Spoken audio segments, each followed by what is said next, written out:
Hello दोस्त। आज की क्लास में हम लोग मानव में पाचन पढ़ेंगे लोग। इसके पिछले क्लास में हमने क्या अमीबा में पोषण या पाचन देखे थे लोग। ठीक वैसा ही आज हम लोग मानव में पाचन देखेंगे लोग। अमीबा की तरह भी क्या होते हैं, मनुष्य में भी पाचन क्रियाएं यानी पोषण जो होते हैं ना मुख्यतः 5 चरणों में संपन्न होते हैं। पहला अंतग्रहण हो गया, पाचन हो गया, अवशोषण, संघीकरण एवं क्या हो गया बहिष्करण। ये प्रक्रिया क्या होते हैं, होलोजोइक प्रोसेस होते हैं, जहाँ अंतर्ग्रहण से लेकर बहिष्करण तक जो क्रियाएं होती है वो 5 चरणों में संपन्न होती है। जैसे हम लोग क्या करते हैं ना, जटिल पदार्थों को खाते हैं ना, जैसे क्या रोटी हो गया, चावल हो गया, डायरेक्ट उस हमारे शरीर में ऑब्जर्व होगा नहीं, उसे क्या करना पड़ेगा, छोटे छोटे टुकड़े में तोड़ना पड़ेगा। इससे क्या है, रोटी लेते हैं लोग, माउथ में डालते हैं लोग, दांत क्या करता है छोटे छोटे टुकड़े में तोड़ता है, जीवा करता है फिरता है, लार जो होता है ना एक जल लगभग 99% होते हैं, और कुछ इलेक्ट्रोलाइट्स हो गया, एंजाइम हो गया, म्यूकस हो गया, इनकी उपस्थिति में क्या करते हैं, इसको ढीला बनाने का काम करते हैं। तो हम लोग देखते हैं ना भाई क्या होते हैं ना, पाचन क्या होते हैं, तब देखेंगे लोग पाचन तंत्र क्या होते हैं। जटिल पोषक पदार्थों को अवशोषण योग्य सरल रूप में परिवर्तित करने की इस क्रिया को हम लोग क्या कहेंगे लोग, पाचन। यानी जो कॉम्प्लेक्स फूड है, किसके जल और एंजाइम की उपस्थिति में छोटे छोटे टुकड़ों में तोड़ा जा रहा है, इसी को हम लोग क्या कहेंगे लोग, पाचन। पाचन क्रिया के लिए क्या कुछ तंत्र चाहिए, कुछ सिस्टम चाहिए। वो सिस्टम कौन कौन से हैं, जैसे आहार नल हो गया, मुख से लेकर कहाँ तक, एनस यानी मल द्वार तक। जितना भी आप सिस्टम देख रहे हैं ना, एक एक छोटा छोटा जो अंग है, सभी सम्मिलित रूप से क्या बनाते हैं, पाचन तंत्र बनाते हैं। कुछ सहायक ग्रंथियां होती हैं, सलाइवरी ग्लैंड, लीवर, पेनक्रियाज, कुछ स्टोमक में ग्लैंड है, कुछ क्या है छोटी आंत में है। पाचन तंत्र क्या हो गया, आहार नाल एवं सहायक ग्रंथियों को हम लोग सम्मिलित रूप से क्या कहेंगे, पाचन तंत्र कहेंगे लोग। पाचन तंत्र की लंबाई कितनी होती है, 8 से लगभग 10 मीटर तक। ये चालू कहाँ से होता है, अग्रभाग के मुख से प्रारंभ होकर पश्च भाग में स्थित कहाँ तक, गुदा द्वार तक, जो बाहर की तरफ खुलते हैं। आहार नाल क्या होता है, एक मांसल नली होती है जो भोजन को ग्रहण करना और शोषण, पाचन, बहिष्करण में मदद करते हैं। आहार नाली के कौन कौन से भाग है, मुख हो गया, ग्रसनी हो गया, ग्रास नली हो गया, अमाशय हो गया, छोटी आंत हो गया, बड़ी आंत हो गया, मलाशय हो गया, और क्या हो गया, गुद्दा हो गया। एक क्या मुक्त 8 दिया गया है, एक क्या हो गया, आहार नल के भाग हो गए। सभी को दिखाया गया, मुखवा हो गया, फेरनिक्स मतलब ग्रसनी हो गया, ईसोफिगस मतलब ग्रास नली हो गया, स्टमक हो गया, फिर लार्ज इंटेस्टाइन, स्मॉल इंटेस्टाइन हो गया, रेक्टम हो गया, और ये एनस हो गया। एक इनका भाग हो गया, आहार नाल का भाग हो गया। पाचन तंत्र में क्या बताया गया था, आहार नाल एवं सहायक ग्रंथियां। तो हम लोग सहायक ग्रंथि को देखते हैं लोग, जिसमें डाइजेस्टिव ग्लैंड बोलते हैं लोग। डाइजेस्टिव ग्लैंड में कौन कौन हो जाएगा, पहला गैस्ट्रिक ग्लैंड, जिसको हम लोग क्या जठर ग्रंथि बोलते हैं लोग। दूसरा क्या हो गया, इंटेस्टाइनल ग्लैंड। तीसरा क्या हो गया, सलाइवरी ग्लैंड। चौथा क्या हो गया, लिवर यकृत। अब पांचवा क्या हो गया, पेनक्रियाज यानी अग्नाशय। अब कोई बोलेगा भाई सर ग्रंथि क्या होता है, इस साइड में लिखा भी गया है। ग्रंथि एक छोटा सा अंग या कोशिकाओं के समूह होते हैं जो विशिष्ट रासायनिक पदार्थों जैसे एंजाइम, हार्मोन, पसीना, लार इत्यादि का निर्माण और स्रावित करने का कार्य करते हैं। उन्हीं को लोग क्या बोलेंगे, ग्लैंड बोलेंगे। ग्लैंड कितने प्रकार के होंगे, मुख्यतः दो होते हैं, एक मिश्रित ग्लैंड बोलते हैं लोग। देखते हैं लोग, ग्लैंड मुख्यतः दो प्रकार के होते हैं, पहला बहिस्रावी ग्रंथियां, दूसरा क्या हो गया, अंतःस्रावी। एगो एक्सोक्राइन ग्लैंड बोलते हैं, एगो क्या बोलते हैं, एंडोक्राइन। बहिस्रावी ग्रंथि क्या होते हैं, वैसी ग्रंथियां जिनका स्राव जो होते हैं ना नलिकाओं के माध्यम से होता है, और नलिकाओं के माध्यम से क्या होते हैं, शरीर के किसी भी अंग या सतह तक पहुंचने का कार्य करते हैं। उन्हें क्या बोलते हैं, बहिस्रावी ग्रंथि बोलते हैं। लार ग्रंथि हो गया, श्वेत ग्रंथि हो गया, यकृत लीवर हो गया। इनके स्राव होने के बाद क्या होते हैं ना, वो नलिका के माध्यम से ही किसी एक अंग बोलो चाहे क्या बोलते हैं ना, कोशिकाओं की सतह बोलो या कोशिकाओं तक पहुंचने का कार्य करते हैं। दिखाया गया है। पेरिटोइड ग्लैंड हो गया, इसमें डक्ट दिखाई दे रहा है। वो शायद सबलिंगुअल ग्लैंड हो गया, सबमैंडिबुलर ग्लैंड हो गया। स्राव होने के बाद क्या डक्ट के माध्यम से क्या होते हैं, ओरल कैविटी में पहुंचते हैं। तो ये कौन हो गया, बहिस्रावी हो गया। अंतःस्रावी क्या होते हैं, इनमें नलिकाएं नहीं होते हैं, इसलिए अपने स्राव जिससे हार्मोन का स्राव करते हैं सीधे कहाँ पहुंचते हैं, रक्त में पहुंचते हैं। रक्त के माध्यम से ही हार्मोन कहाँ होते हैं ना, पूरे शरीर में पहुंचते हैं, यानी क्या नलिका विहीन होते हैं। इन्हें क्या बोलते हैं हम, अंतःस्रावी ग्रंथि बोलते हैं। एग्जाम्पल के जैसे थायराइड दिखाया गया है, इसमें आपको नलिका दिखाई नहीं देता होगा। ये कौन सा ग्लैंड हो गया, थायराइड ग्लैंड हो गया। ऐसा ही एक और ग्रंथि आती है जिन्हें हम लोग क्या बोलते हैं, मिश्रित ग्लैंड बोलते हैं लोग। ये बहिस्रावी और अंतःस्रावी दोनों की तरह कार्य करती है। एग्जाम्पल क्या दिया गया, अग्नाशय हो गया।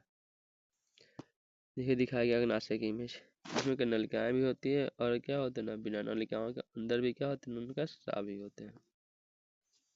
महत्व, भोजन के पाचन में क्या होते हैं ना, ग्रंथि मदद करते हैं वृद्धि विकास को नियंत्रित करने के लिए, मेटाबॉलिज्म और प्रजनन को सुचारू करने के लिए, शरीर के तापमान और भावनाओं जैसे का डर खुशी को नियंत्रित करने के लिए। ये सब किनके द्वारा संपन्न होते हैं, ग्रंथि द्वारा ही संपन्न होते हैं। हम लोग मनुष्य में पाचन की क्रियाएं को क्या करते हैं, एक एक करके आरंभ करते हैं। पहला मुख में पाचन। भोजन का अंतर्ग्रहण क्या होता है जी, मुख गुहा में ही होता है। जैसे आपको दिखाई दे रहा होगा भाई का, हमने माउथ को खोले हुए हैं, जो अंदर एक गुहा कैविटी बन रहा है ना, उसी को हम लोग क्या बोलते हैं, ओरल कैविटी बोलते हैं। भोजन का अंतर्ग्रहण मुख गुहा में होता है, जहाँ पर क्या होते हैं, दांत और जीवा भोजन को अच्छी तरह चबाने एवं मिलाने का कार्य किसके मदद से करते हैं, लार की मदद से करते हैं। और उस भोजन को हम लोग क्या कहते हैं, बोलस कहते हैं।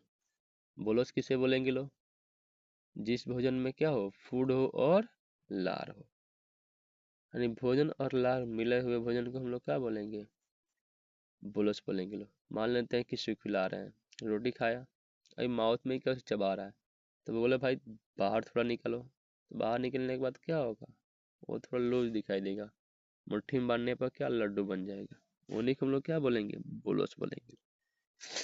अब बोलस क्या होता है, निगलने की क्रिया द्वारा ग्रसनी से कहाँ चल जाते हैं, ग्रासिका में चल जाते हैं, ग्रास नली में। मुंह में क्या होते हैं, मुख्यतः स्टार्च का पाचन होता है, जिसे कार्बोहाइड्रेट हो गए। लेकिन प्रोटीन और वसा के पाचन क्या होते हैं, नहीं होते हैं। कभी कभी कोई बता भी सकते हैं लोग, थोड़ी सी मात्रा में क्या होते हैं, वसा का पाचन होते हैं, न कि बराबर ही होते हैं। वो लिंगुअल लाइपेज के कारण होते हैं, लेकिन वह नहीं देखना, मुझे यह देखना है क्या होता है ना, मुख गुहा मुक्त कार्बोहाइड्रेट का ही पाचन होते हैं। स्टार्च हो गया कितना परसेंट, 30%। किसके उपस्थिति में होते हैं जी, टाइलिन या स्लाइवरी एमाइलेज या लार एमाइलेज। पीएच मान कितना होता है, 6.8 की उपस्थिति में किस में बदलते हैं, माल्टोज में बदल जाते हैं। मुंह गुहा में किसका पाचन हो रहा है, स्टार्च का कितना परसेंट, 30%। किस में बदल रहा है, माल्टोज में। अब कोई पूछेगा भाई लार क्या होते हैं, लार देखते हैं लोग। लार एक तरल पदार्थ होते हैं जिनमें 99% लगभग जल होते हैं, 1% में क्या होते हैं, लार एमाइलेज हो गया, लाइसोजाइम हो गया, म्यूकस हो गया, इलेक्ट्रोलाइट्स जैसे का सोडियम, पोटासियम, क्लोरीन हो गया, बाइकार्बोनेट इत्यादि रहते हैं। दिखाया गया मुंह गुहा में। टंग हो गया, दांत हो गया, फिर क्या होना, ऊपर वाले सॉफ्ट या क्या होते हैं ना, लूज प्लेट हो गया, इवोला हो गया। दांत हम लोग नेक्स्ट अगले क्लास में देखेंगे लोग, विस्तार से पढ़ेंगे लोग दांत प्रकार। क्या होते हैं ना, जो सलाइवरी ग्लैंड है उनका एक छोटा सा लेक्चर वो भी बनाया जाएगा। भोजन कहा गया था मुख में, मुंह गुहा से कहा जा रहा है ग्रास नली में, जो क्या है ना, जहाँ से वो ग्रास नली में जा रहे हैं वहां पर जो एक भाग बनता है जहाँ मुंह गुहा और क्या बोलते हैं वो नेजल कैविटी या नासा गुहा दोनों एक ही जगह खुलते हैं, उनको क्या बोलते हैं, फेर्निक्स या ग्रसनी बोला जाता है। यह वह स्थान होता है ना जहाँ भोजन और क्या बोलते हैं ना हवा दोनों आकर एक ही जगह पर खुलते हैं। ग्रसनी के 3 पार्ट होते हैं, एक नेजोफेर्निक्स ओरो होते हैं, एक लेर्निक्स बोलते हैं लोग। देखिए यहाँ पे एक आपको छोटा सा इमेज यानी कि वीडियो द्वारा दिखाया जा रहा है कि कैसे जो है ना भोजन जो है अंदर प्रवेश कर रहा है, जिसे एपिग्लोटिस द्वारा क्या हो रहा है ना श्वसन नाल को बंद कर दिया जा रहा है।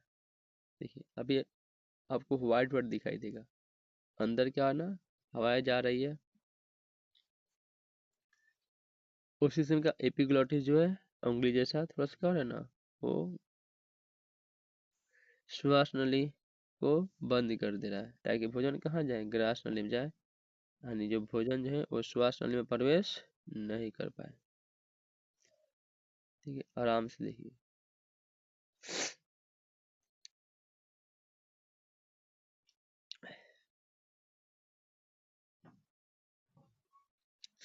ग्रसनी फेनिक्स यह एक मांसल नली होती है जो नाक और मुंह के पीछे स्थित होती है, जिसकी लंबाई कितना दिया गया है 12 से 15 सेंटीमीटर लंबा होती है। यह भोजन तथा वायु के लिए क्या होते हैं एक सामान्य मार्ग का काम करती है। ये कौन है क्या ग्रसनी। एपिग्लोटिस बताया गया था, एक छोटा सा उंगली जैसा उभार संरचना होती है जो भोजन कणों को श्वास नली में जाने से रोकने का कार्य करती है।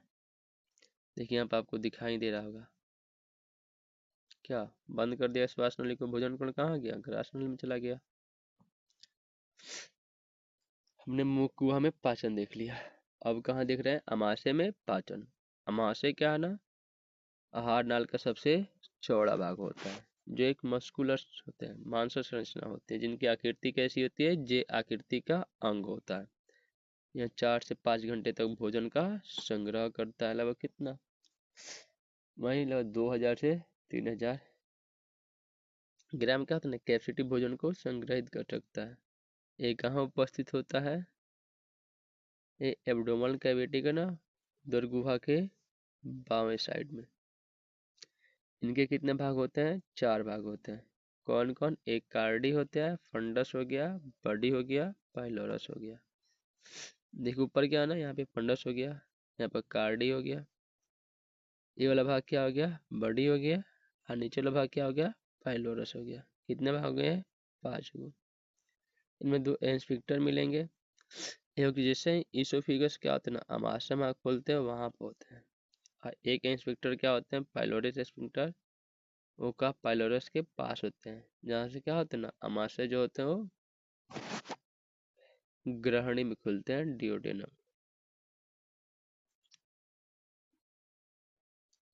इंस्पेक्टर कितने हो गए 2, एक कार्डिक हो गया, एक क्या हो गया पाइलोरिक इंस्पेक्टर हो गया, जो भोजन कणों को वापस जाने से यानी भोजन को पीछे जाने से रोकते हैं। एक बार आमाशय में पहुंच गए तो फिर क्या दोबारा वहां से वो बाहर ना निकले। मान लेते हैं किसी को खाना खिला दिए, गर्दन नीचे कर दिया पैर ऊपर चला, भोजन का आ जाएगा माउथ नहीं आता। आमाशय की पेशीय दीवार में क्या होते हैं ना संकुचन द्वारा भोजन अम्लीय रस में क्या होते हैं ना पूरी तरह मिल जाते हैं, वैसे हम लोग क्या बोलते हैं काइम। और भोजन कहाँ मिल गया आमाशय के जठरस में मिल गया तो उनको क्या बोला जाएगा काइम बोला जाएगा। लेकिन वही क्या था ना भोजन लार में मिल रहा था उसको क्या बोल रहे थे हम लोग बोलस बोल रहे थे। आमाशय में क्या मिलते हैं गैस्ट्रिक ग्लैंड पाए जाते हैं, जो क्या करते हैं भाई ग्लैंड है तो कुछ ना कुछ जूस को साफ करेगा, जिन्हें क्या बोला जाएगा गैस्ट्रिक जूस बोला जाता है। एक गैस्ट्रिक ग्लैंड मुख्यतः 3 प्रकार की कोशिकाएं होती है, म्यूकस नेक सेल होता है, चीफ सेल हो गया, राइटल सेल हो गया, सोसेंटिक सेल बोलते हैं। ये अलग अलग क्या होते हैं ना कुछ स्राव करती है। पहला म्यूकस सेल जो हो गया ना म्यूकस नेक सेल वो क्या करते हैं म्यूकस से स्राव करते हैं, जो अत्यधिक अम्लीयता में क्या करते हैं हमारी आमाशय की रक्षा करने का कार्य करते हैं। चीफ सेल हो गया जो प्रो एंजाइम पेप्सिनोजेन के स्राव करते हैं। अब राइटल सेल हो गया जो क्या करते हैं हाइड्रोक्लोरिक और इंस्ट्रिंसिक फूड का स्राव करते हैं। Pro enzyme pepsinogen inactive form में होते हैं, वो हाइड्रोक्लोरिक अम्ल की उपस्थिति में क्या करते हैं, पेप्सिन में बदल जाते हैं। पेप्सिन क्या होते हैं, एक्टिव हो जाते हैं। अब प्रोटीन को पेप्सिन की उपस्थिति में किस में, प्रोटीओजेज और क्या करते हैं, पेप्टोन्स में पेप्टाइड्स में क्या करते हैं, तोड़ दिए जाते हैं। HCl क्या करते हैं, पेप्सिन के लिए उचित अम्लीय माध्यम प्रदान करते हैं। अमाशय का लगभग पीएच मान कितना हो गया ना, 1.8। नवजात में गैस्ट्रिक जुट में क्या मिलते हैं, रेनिन नामक प्रोटीन अपघटनी इंजाइम पाए जाते हैं जो दूध के प्रोटीन को पचाने में मदद करते हैं। यहाँ आप डायरेक्ट लिख सकते हैं ना, जो पेप्सिन हो गया वो प्रोटीन को पचाने का काम करते हैं, और जो रेनिन हो गया वो दूध के प्रोटीन को पचाने का कार्य करते हैं। आप इस डायग्राम को क्या कर लीजिएगा, अपने कॉपी में बना लीजिएगा, तो आसान भी है। माउथ हो गया, इसोफिगस हो गया, लीवर हो गया, स्टमक हो गया, pancreas, small intestine, rectum, anus, इधर लार्ज इंटेस्टाइन।